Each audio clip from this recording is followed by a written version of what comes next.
Hello बच्चों, आज मैं आप लोगों को क्लास 7th की जो आपके पास लेटेस्ट एडिशन की आर डी शर्मा की बुक है ना, आज हम उसमें उसका chapter number 7 a peak beyond the point.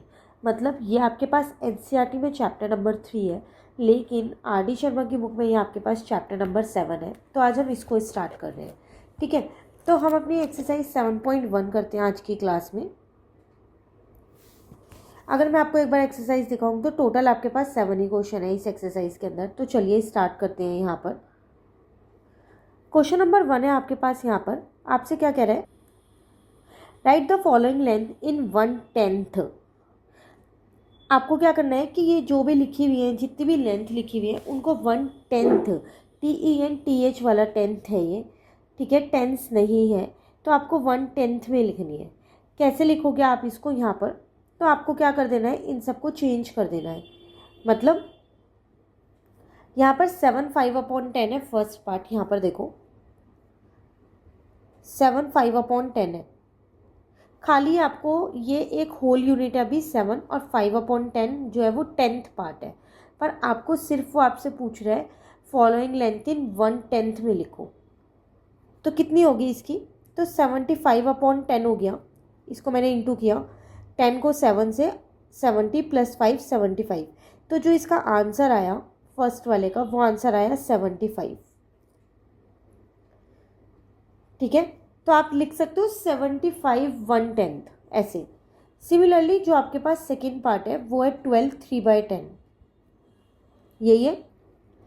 तो इसको भी मिक्स में है ना, ये आप इसे पहले चेंज कर लो। तो ये इम्प्रॉपर में यहाँ चेंज हो गया, तो इसका मतलब हम इसे लिख सकते हैं 123/1/10। ऐसे इसे 75/1/10 आप लिख सकते हो। जो इसका मेन आंसर है वो 75 है, लेकिन 75/1/10 आप लिख सकते हो।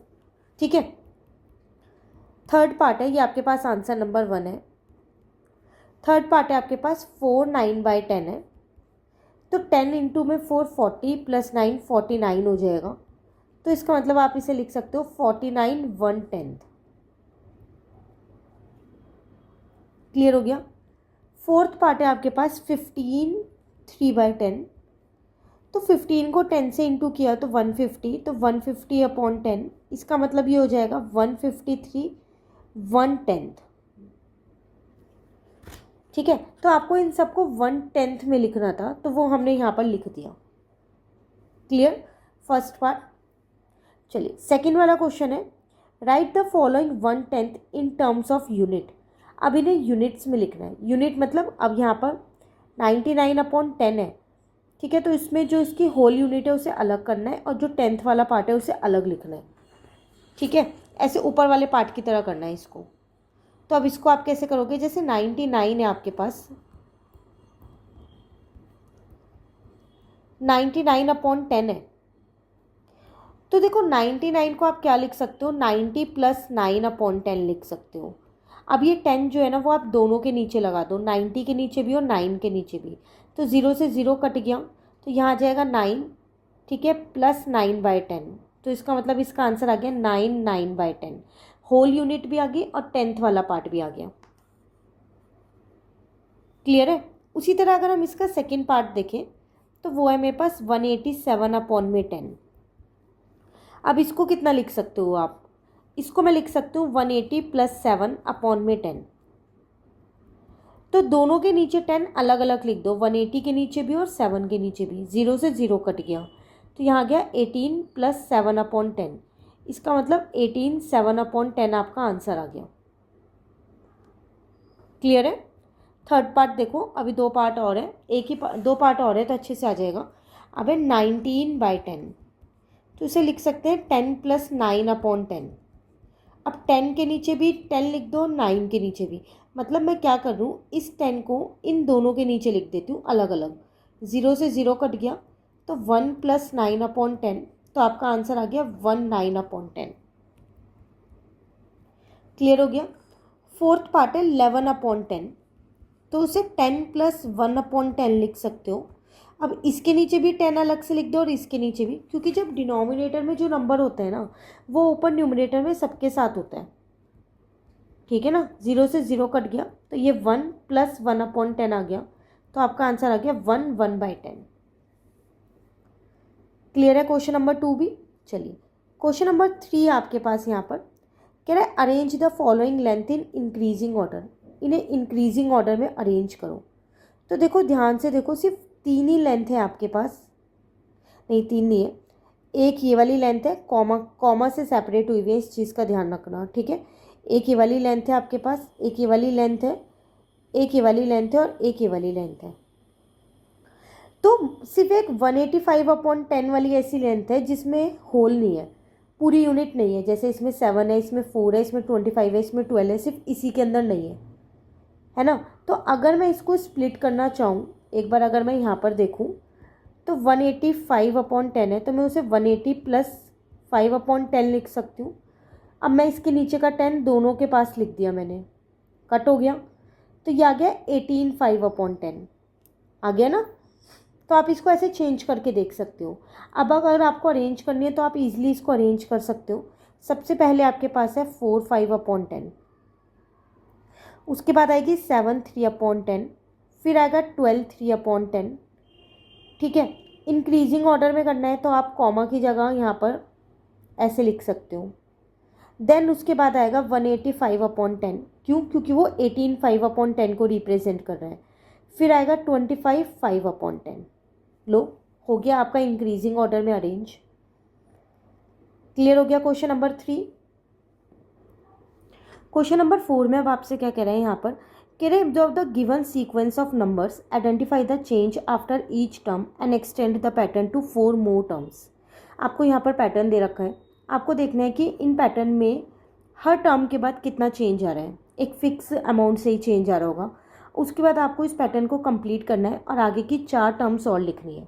अगर आप अपना फर्स्ट वाला देखें तो पहले आपके पास 4 था, फिर 4 3/10 हो गया, फिर 4 6/10 हो गया।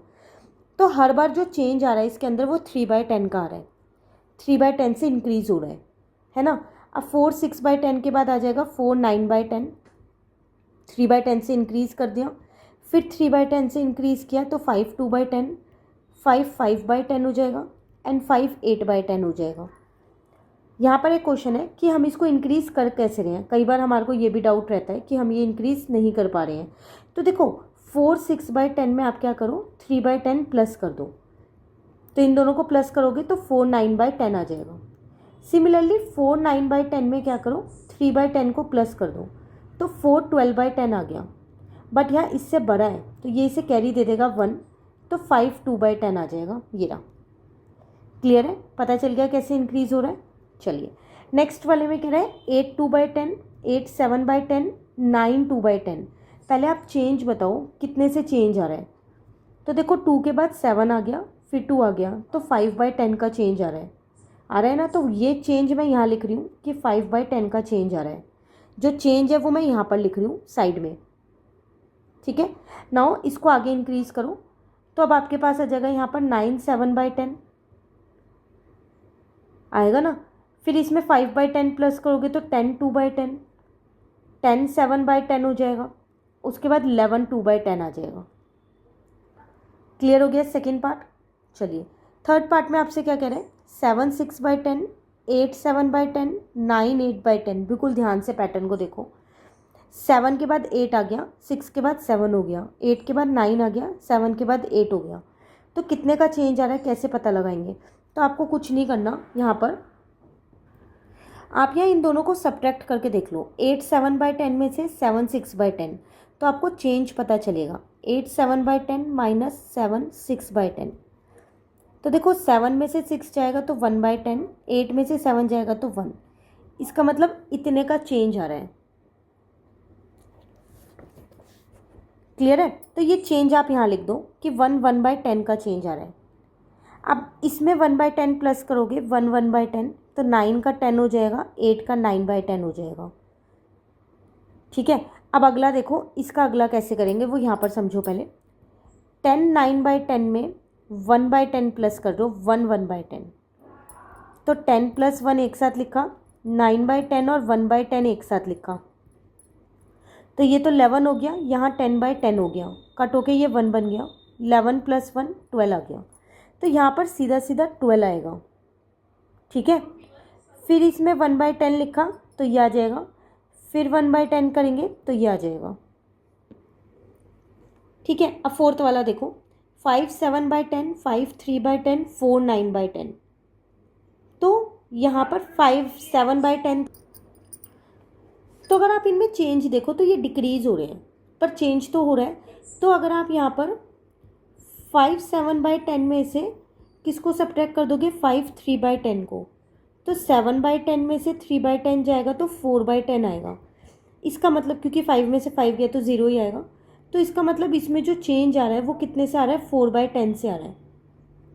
4/10 से डिक्रीज हो रहा है ये। तो 4 9/10 है, तो उसके बाद इसमें 4/10 कम कर दो तो 4 5/10 हो जाएगा। ठीक है, फिर 4/10 कम किया तो 4 1/10 हो गया। फिर 3 7/10 हो जाएगा। उसके बाद 3 3/10 आ जाएगा। क्लियर। तो कुछ जो आपके पास पैटर्न है वो इंक्रीज हो रहे हैं और कुछ डिक्रीज हो रहे हैं, पर जो चेंज है वो आपको पहले निकालना है। ठीक है, नेक्स्ट वाला देखो, 13 5/10, 13 12 5/10 है। तो देख के पता चला इसमें 5/10 का चेंज आ रहा है, 5/10 से ये डिक्रीज हो रहा है। तो अब यहाँ पर 12 आ जाएगा, उसके बाद 11 5/10 आ जाएगा, फिर 11 हो जाएगा और फिर 10 5/10 आ जाएगा। क्लियर। नेक्स्ट अगर हम सिक्स्थ पार्ट देखें, इसमें 11 5/10, 10 4/10, 9 3/10। पहले चेंज देख लो, तो इन दोनों को सब्ट्रैक्ट कर सकते हो, 11 5/10 और 10 4/10 को, तभी चेंज पता चलेगा। 11 - 10 5/10 - 4/10 हो जाएगा। तो यहाँ 1 आ गया, यहाँ 1/10 आ गया। इसका मतलब अगर आप इसका चेंज देखो तो 1 1/10 से चेंज हो रहा है। तो पहले आप यहाँ पर सर्कल में चेंज लिख दो।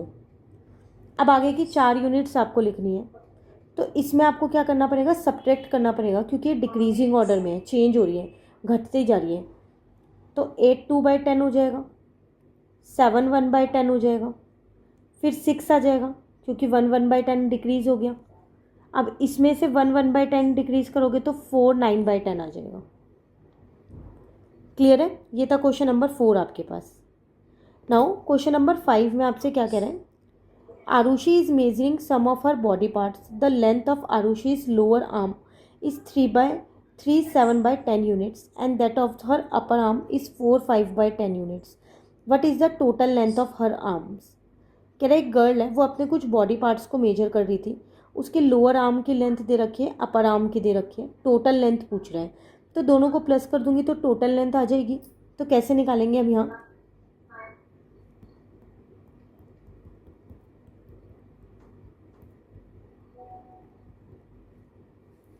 तो मैंने यहाँ लिख दिया total length of her arm. तो जो लोअर वाली थी वो मेरे पास 3 7/10, जो अपर वाली थी वो थी 4 5/10। दोनों को प्लस कर लेते हैं, 3 और 4 एक ब्रैकेट में और 7/10 प्लस 5/10 एक ब्रैकेट में। तो 3 और 4 तो आपके पास 7 हो जाएगा और यहाँ पर 12/10 आ जाएगा। फर्दर 12/10 को मैं 10/10 प्लस 2/10 लिख सकती हूँ, क्योंकि ये इससे बड़ा है, तो इससे बड़ा मत छोड़ना कभी भी।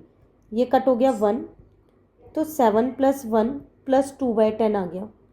तो फाइनली आपका आंसर आ गया 8 2/10 यूनिट्स। तो ये उसकी टोटल लेंथ है उसके दोनों आर्म्स की। क्लियर हो गया। ये आपके पास है आंसर नंबर 5। आते हैं क्वेश्चन नंबर 6 पे। कह रहा है फाइंड द सम। इन सब का सम निकालना है, मतलब सबको प्लस करना है। कैसे करेंगे, तो 9 3/10 प्लस 7 2/10 प्लस 25 9/10 है। तो मैंने 9 + 7 + 25 एक ब्रैकेट में रख दिया और 3/10 प्लस 2/10 प्लस 9/10 एक ब्रैकेट में रखा है।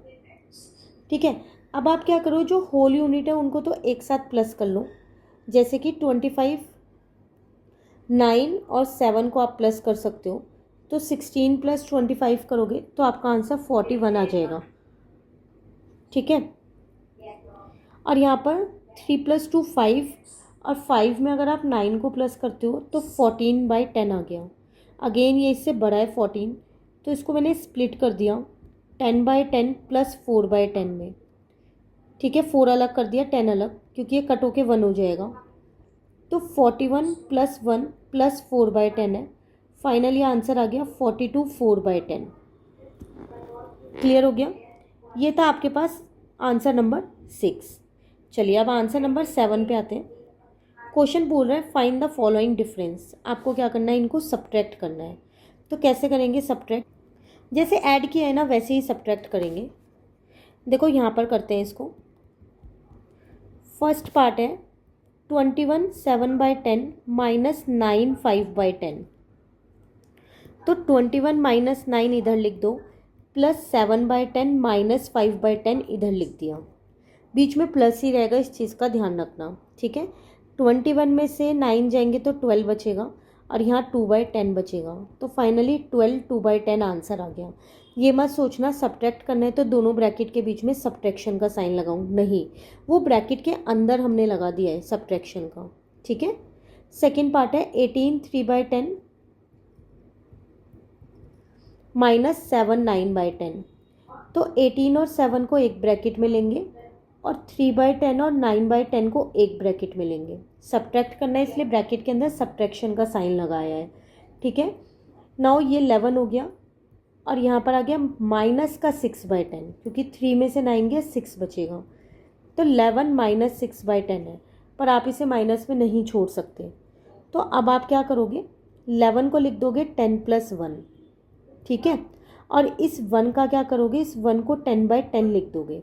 ऐसा मैं इसलिए कर रही हूँ क्योंकि ये माइनस 6/10 है, मुझे इसे पॉजिटिव करना है, तो ये किससे कैरी लेगा। क्लियर। अब 10 में से 6 जा सकते हैं क्योंकि इनके बेस सेम है, दोनों के 10 है, तो ये हो जाएगा 4/10। फाइनली 10 4/10 आपका आंसर आ गया। क्लियर हुआ। तो जब भी ऐसे सब्ट्रैक्शन में आता है तो उसके बाद आपको फर्दर इस तरीके से सॉल्व करना पड़ेगा। 11 को 10 + 1 लिख दो, जो भी नंबर हो इसमें उसका 1 अलग कर दो और बाकी नंबर अलग कर दो। फिर क्योंकि हम 1 को 10/10 लिख सकते हैं, कट होके वो 1 ही तो आएगा, ठीक है। तो आपकी ये वाली एक्सरसाइज कंप्लीट होती है 7.1। अब आपको डेली बेसिस पे इस बुक की वीडियोज़ मिलेंगी। चैनल सब्सक्राइब नहीं कर रखा तो कर लीजिए। वीडियो अच्छी लगी लाइक ज़रूर करना। Thank you.